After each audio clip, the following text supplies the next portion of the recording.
बिस्मिल्लाहिर्रहमानिर्रहीम। अस्सलाम वालेकुम स्टूडेंट्स। आज हम चैप्टर एंड पे जो प्रॉब्लम्स हैं उसमें से दो प्रॉब्लम्स का सलूशन मैं आपके साथ शेयर करूंगा। एक प्रॉब्लम 1A है और दूसरा प्रॉब्लम 7A। प्रॉब्लम 1A में हम परपेचुअलिटी सिस्टम यूज़ करेंगे और जनरल एंट्रीज पास करेंगे, और प्रॉब्लम 7A में हम पीरियोडिक इन्वेंटरी सिस्टम यूज़ करेंगे और जनरल एंट्रीज को पास करेंगे। सबसे पहले प्रॉब्लम 1A देखते हैं। O'Quinn Company distributes suitcases to retail stores and extends credit terms of 110 net 30 to all of its customers। ये जो कंपनी है ये होलसेल का बिजनेस करती है और ये सूट केसेस जो है वो बेचती है टू रिटेल स्टोर्स, और इनकी जो क्रेडिट टर्म्स है 110 नेट 30 हैं to all of its customers.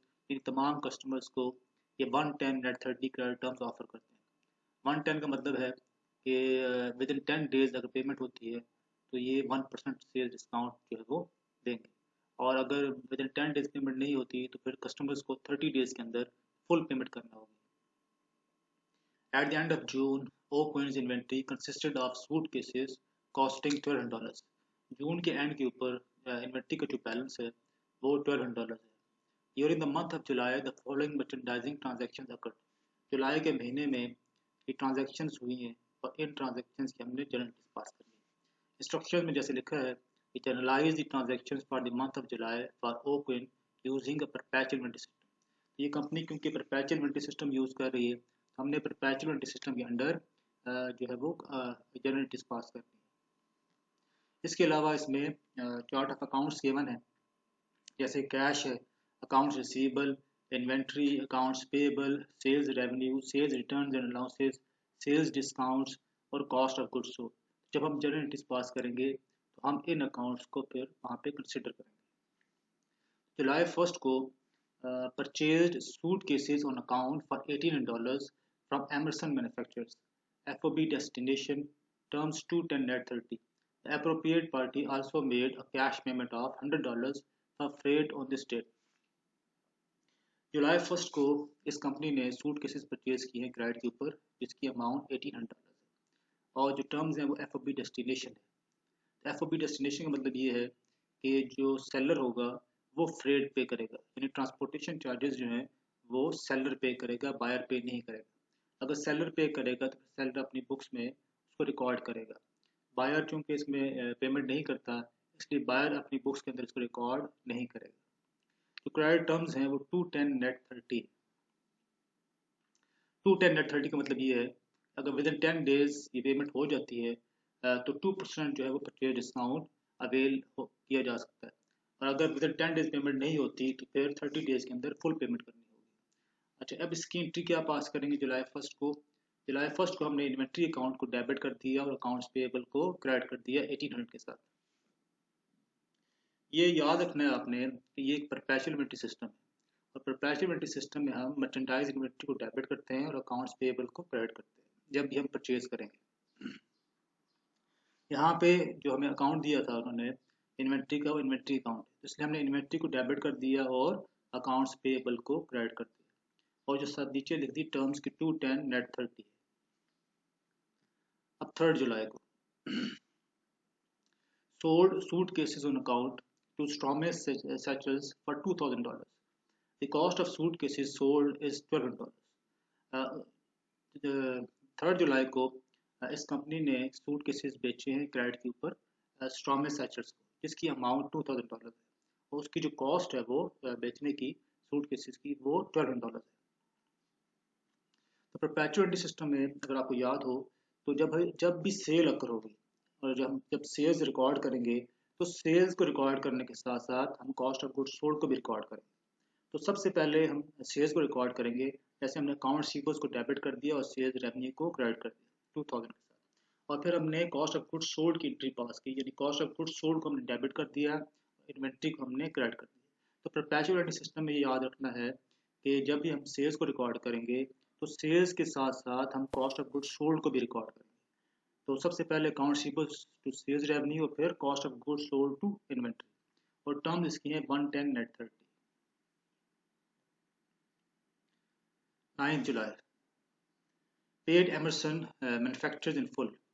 तो जो हमने 1 जुलाई को परचेजेस की थी अब इस कंपनी को हमने जो है वो फुल पेमेंट कर दी।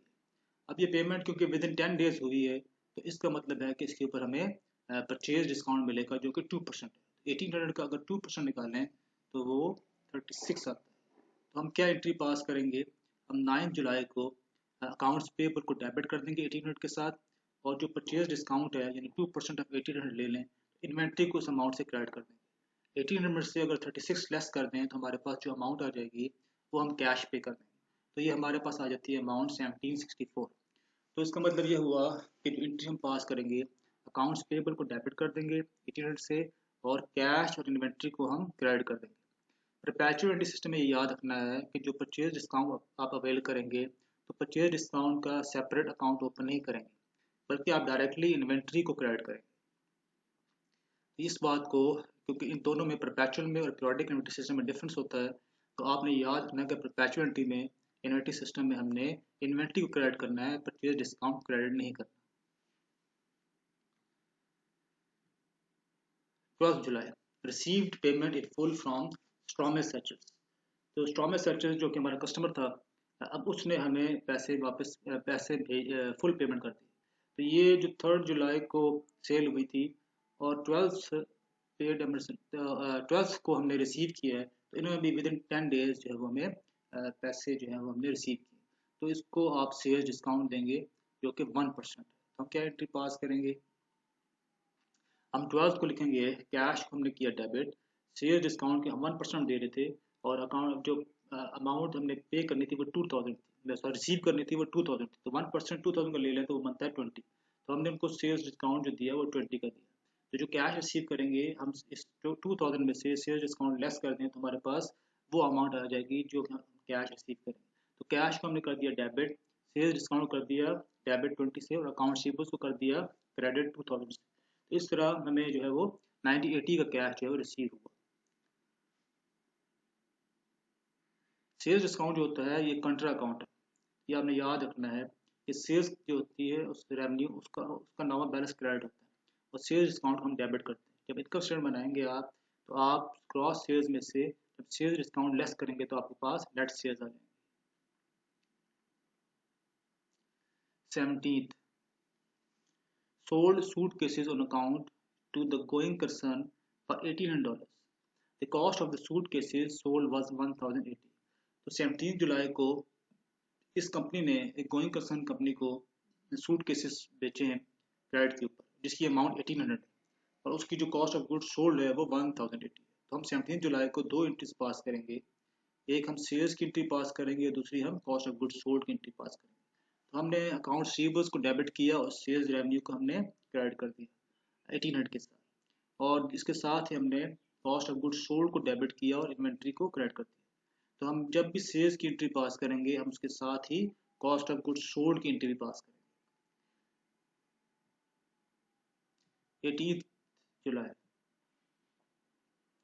18 जुलाई को purchase suit cases on account for $1900 from ह्यूमे manufacturers.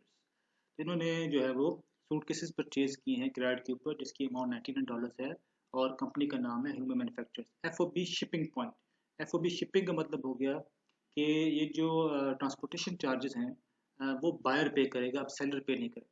अगर एफओबी डेस्टिनेशन हो तो सेलर पे करेगा, और एफओबी शिपिंग पॉइंट हो तो फिर बायर पे करेगा। Terms 110 net 30। The appropriate party also made a cash payment of $125 for freight on this day। ये $125 हैं, ये बायर पे करेगा और बायर अपनी बुक्स में इसको रिकॉर्ड भी करेगा। और 110 का मतलब है कि विद इन 10 डेज अगर पेमेंट होती है तो वो परचेज डिस्काउंट अवेल कर सकता है 1% का। तो इसकी क्या एंट्री हम पास करेंगे 18 जुलाई को। इन्वेंट्री को हमने डेबिट किया और अकाउंट्स पेबल को हमने क्रेडिट कर दिया। पहली एंट्री तो सेम हो गई कि हमने इन्वेंट्री परचेज की तो हमने इन्वेंट्री को डेबिट किया और अकाउंट्स पेबल को क्रेडिट कर दिया, और टर्म इसकी 110 नेट 30। और 18 ही को हमने फ्रेट चार्जेस जो हैं उनको भी रिकॉर्ड किया। तो यहाँ पे जो फ्रेट चार्जेस हम रिकॉर्ड करते हैं, हम इन्वेंट्री को डेबिट कर देते हैं और कैश को क्रेडिट कर देते हैं। तो ये याद रखना है परपेचुअलिटी सिस्टम में हम फ्रेट या ट्रांसपोर्टेशन का अलग से अकाउंट ओपन नहीं करते, बल्कि जो चार्जेस होते हैं फ्रेट के वो हम डायरेक्टली इन्वेंट्री को चार्ज करते हैं, यानी इन्वेंट्री को उस अमाउंट के साथ डेबिट कर देते हैं। जैसे इस केस में हमने इन्वेंट्री को 125 के साथ डेबिट कर दिया और कैश को हमने 125 के साथ क्रेडिट कर दिया, तो इन्वेंट्री डेबिट और कैश क्रेडिट हो जाएगी।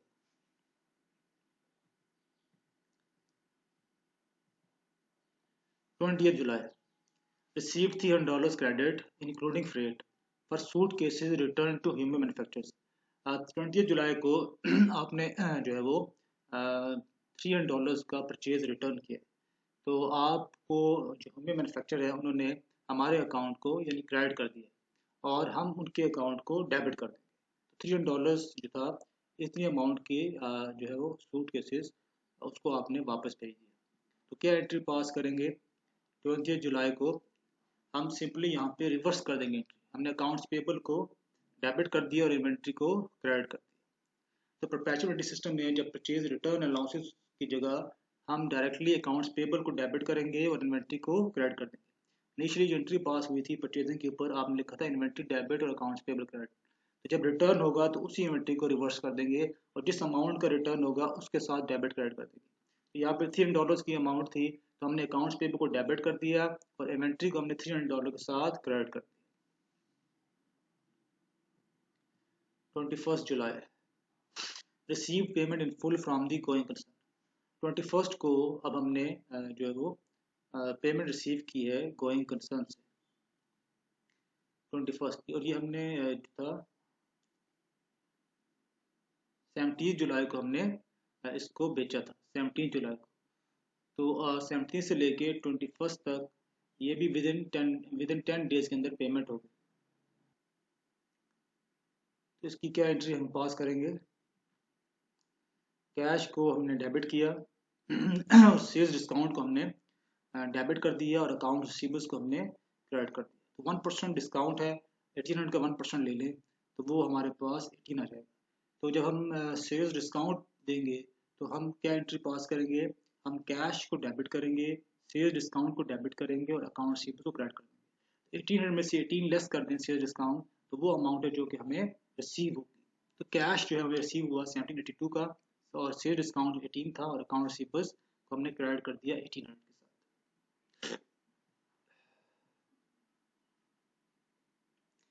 sold suitcases on account to Desmond's for $2,250. The cost of suitcases sold was $1,350. 22nd को जुलाई को हमने एक और सेल की है क्रेडिट के ऊपर जिसकी अमाउंट 2250 है और उसकी जो कॉस्ट है वो 1350 है। तो इसकी एंट्री हम पास करेंगे। 22nd को हमने सबसे पहले अकाउंट रिसीवेबल को डेबिट किया और सेल्स रेवेन्यू को हमने क्रेडिट कर दिया इस अमाउंट के साथ, और साथ ही हमने कॉस्ट ऑफ गुड्स सोल्ड को भी रिकॉग्नाइज कर लिया और उसको भी रिकॉर्ड कर लिया और हमने एंट्री पास की cost of goods sold debit और इन्वेंट्री क्रेडिट। तो इस तरह 1350 के साथ कॉस्ट ऑफ गुड्स सोल्ड को डेबिट किया और इन्वेंट्री को क्रेडिट कर दिया। 30th July, paid ह्यूमे manufacturers in full. जो ह्यूमे मैन्युफैक्चरर्स है उनको हमने फुल पेमेंट कर दी और ये जो 18th को हमने परचेज की थी, 18th को हमने ह्यूमे मैन्युफैक्चर से परचेज की थी और 30th को हम फुल पेमेंट कर रहे हैं। तो इसका मतलब है कि ये विदिन 10 डेज पेमेंट नहीं हो रही बल्कि आफ्टर 10 डेज पेमेंट हो रही है। तो इसमें अब हम कोई डिस्काउंट जो है वो अवेल नहीं कर रहे बल्कि हम फुल पेमेंट कर रहे हैं। तो इसकी क्या एंट्री पास हो जाएगी? 30th जुलाई को हमने अकाउंट्स पेएबल को डेबिट किया और हमने कैश को क्रेडिट कर दिया। हम अकाउंट्स पेएबल को डेबिट कर देंगे और फिर कैश को क्रेडिट कर देंगे। सिंपली हमने उसको फुल पेमेंट कर दी क्योंकि इसमें कोई डिस्काउंट नहीं था। 31st, granted Desmond's $200 credit for suitcases returned costing 120। तो ये सेल्स रिटर्न हुई है 31st जुलाई को, जिसमें आपने उस कस्टमर को क्रेडिट किया है यानी उसके अकाउंट को आपने क्रेडिट कर दिया $200 से और उसकी जो कॉस्ट थी 120 थी। तो इसे हम कैसे रिकॉर्ड करेंगे? 31st जुलाई को हम लिखा sales return and losses debit और अकाउंट रिसीवेबल्स क्रेडिट 200 के साथ। तो और क्योंकि ये सेल रिटर्न हुई थी और जब हम सेल करते हैं तो साथ ही कॉस्ट ऑफ गुड्स सोल्ड को रिकॉर्ड करते हैं। अच्छा, जब सेल रिटर्न होगी तो तब भी हम ऐसे ही करेंगे, पहले सेल रिटर्न को रिकॉर्ड करेंगे उसके बाद कॉस्ट ऑफ गुड्स सोल्ड की एंट्री भी पास करेंगे। तो यहाँ पे जो है हमने सेल्स रिटर्न एंड लॉसेस को डेबिट कर दिया और कॉस्ट ऑफ अकाउंट रिसीवेबल्स को हमने क्रेडिट कर दिया। और इसके साथ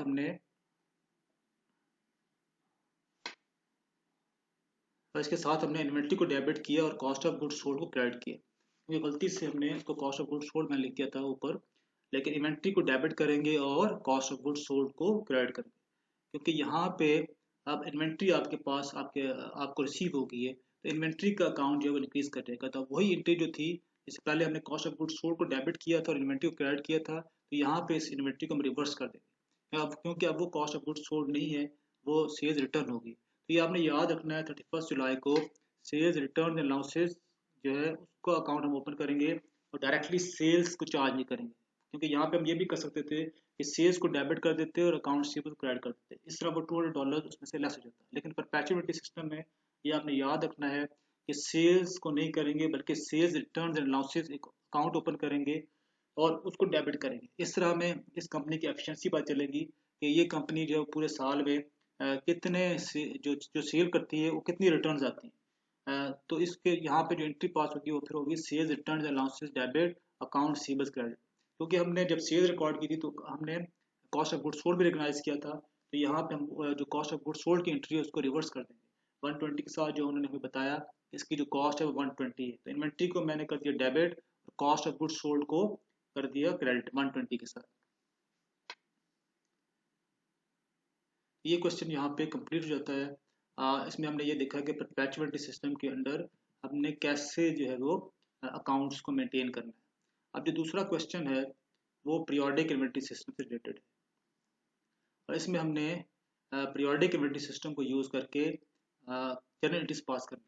तो problem 7A, at the beginning of the current season the laser of Albert tennis shop showed cash dollars to $2,500, inventory $1,700 and owners capital $4,200। तो ये ओपनिंग बैलेंसेस हमें उन्होंने बताए। The following transaction were completed during April के महीने में ये सारी ट्रांजेक्शन हुई हैं। और instruction journalize the April transaction using a periodic inventory system. हमने यहाँ पे पीरियोडिक इन्वेंटरी सिस्टम हम यूज़ कर रहे हैं, company periodic inventory system apply कर रही है और हम उस पीरियोडिक इन्वेंटरी सिस्टम को सामने रख के इसकी जर्नल एंट्रीज पास करेंगे। इसके जो चार्ट ऑफ अकाउंट्स हमें गिवन है उसमें cash, account receivables, inventory, accounts payable, owners capital, sales revenue, sales return and losses, purchases, purchase return and losses, purchase discounts and freight. तो हम इन अकाउंट्स को consider करेंगे जब हम जर्नल एंट्रीज पास करेंगे। अप्रैल 4 को purchased rackets and balls from Nestor company $740, terms 310 net 30। तो 4 अप्रैल को इस कंपनी ने रैकेट्स और बॉल्स परचेज किए हैं जिसकी अमाउंट 740 है। तो हम क्या एंट्री पास करेंगे पीरियोडिक इन्वेंटरी सिस्टम में। अब हम यहाँ पे परचेजेस को डेबिट करेंगे और अकाउंट्स पेएबल को क्रेडिट करेंगे। परपेचुअल इन्वेंटरी सिस्टम में हमने इन्वेंट्री को डेबिट किया था और अकाउंट्स पेएबल को क्रेडिट किया था। लेकिन पीरियोडिक इन्वेंटरी सिस्टम में आपने याद रखना है कि हम परचेजेस को डेबिट करेंगे और अकाउंट्स पेएबल को क्रेडिट करेंगे। अब दूसरे पॉइंट ये है कि ये जो था 6 जुलाई को वो कहते हैं पेड फ्रेड और नेस्टर कंपनी परचेजेस $60। इसने जो है वो फ्रेड पे किया है जिसकी जिसकी कॉस्ट है वो $60 है। तो यहाँ पे जब हम फ्रेड पे करेंगे तो हम क्या एंट्री पास करेंगे? तो 6 अप्रैल को हमने फ्रेड इनको किया डेबिट और कैश को किया क्रेडिट। परपेचुअल इन्वेंटरी सिस्टम में हमने डायरेक्टली इन्वेंट्री को चार्ज किया कर दिए थी ट्रांसपोर्टेशन चार्जेस।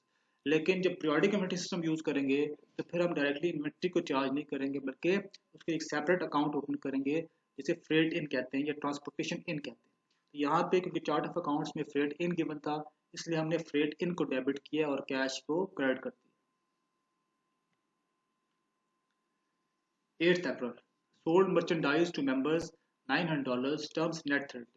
इसमें कोई डिस्काउंट ऑफर नहीं किया और उन्होंने जो है वो सेल किया है $900 की 8 अप्रैल को।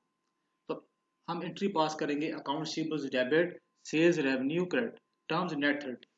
क्योंकि यहाँ पे ये पीरियोडिक इन्वेंटरी सिस्टम है, इसमें हम कॉस्ट ऑफ गुड्स सोल्ड को साथ ही रिकॉर्ड नहीं करेंगे। परपेचुअल इन्वेंटरी सिस्टम होता तो साथ ही हम एक और एंट्री पास करते जिसमें हम कॉस्ट ऑफ गुड्स सोल्ड को रिकॉग्नाइज करते। तो यहाँ पे हम कॉस्ट ऑफ गुड्स सोल्ड की एंट्री पास नहीं करेंगे, हम सिर्फ सेल्स की जो एंट्री है उसको पास करेंगे। ये इन डिफरेंसेस को आपने याद रखना। 10th received credit of $40 from Nestor company for a racket that was returned. तो उन्होंने क्रेडिट रिसीव किया है जो कि उन्होंने जो परचेज किया था उसको उन्होंने रिटर्न कर दिया। जब रिटर्न की एंट्री क्या पास करें?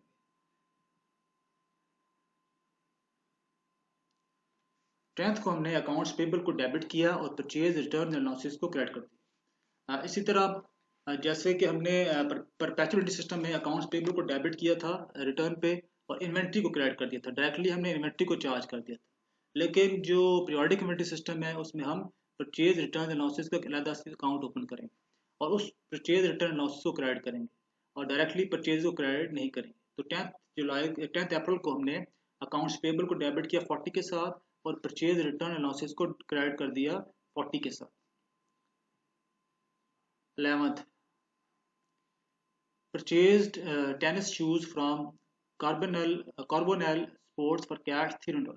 तो ये जो परचेज किया उन्होंने ये कैश पे परचेज की। तो 11th अप्रैल को हम क्या एंट्री पास करेंगे? ये काफ़ी सिंपल एंट्री है। हम सिंपली परचेजेस को हमने डेबिट कर दिया और कैश को हमने क्रेडिट कर दिया 300 के साथ। तो यहाँ पे इन्वेंट्री को डेबिट नहीं करना बल्कि जब भी परचेज होगी तो हम परचेज को डेबिट करेंगे और अकाउंट पे ऑन अकाउंट होगी तो अकाउंट्स पे क्रेडिट करेंगे, अगर पेमेंट होगी कैश में तो फिर कैश क्रेडिट करेंगे। 13th को पेड नेस्टर कंपनी इन फुल। तो नेस्टर कंपनी को हमने फुल पेमेंट कर दी और इसमें वैसे भी कोई डिस्काउंट नहीं था तो हम जो है वो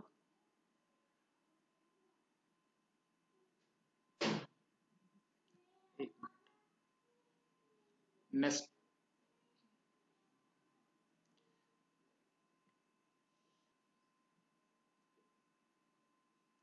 ये जो 4th को हमने परचेज की थी जिसमें क्रेडिट टर्म्स 310 नेट 30 थी, विद इन 10 डेज अगर पेमेंट होती है तो 3% डिस्काउंट है। तो 4th को अगर हमने परचेज की थी और पेमेंट हम कर रहे हैं 13th को तो इसका मतलब है कि हमने विद इन डिस्काउंट पीरियड हम पेमेंट कर रहे हैं तो हमें परचेज डिस्काउंट इसके ऊपर रिसीव होगा। हम क्या एंट्री पास करेंगे?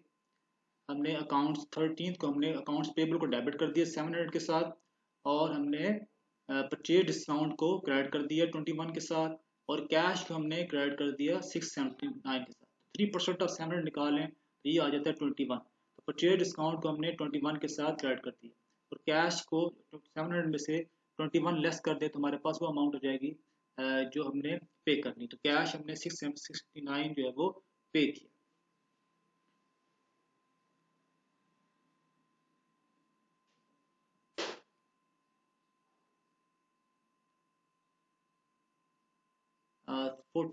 अप्रैल 14th अप्रैल को उसने परचेज की tennis shirts and shorts from Faraday sports wear $700 की, terms 210 net 60।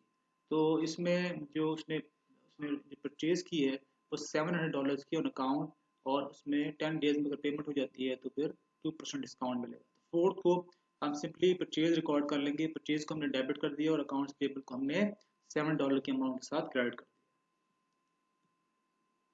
15th April received cash refund of $50 from Carbonell Sports for damaged merchandise that was returned।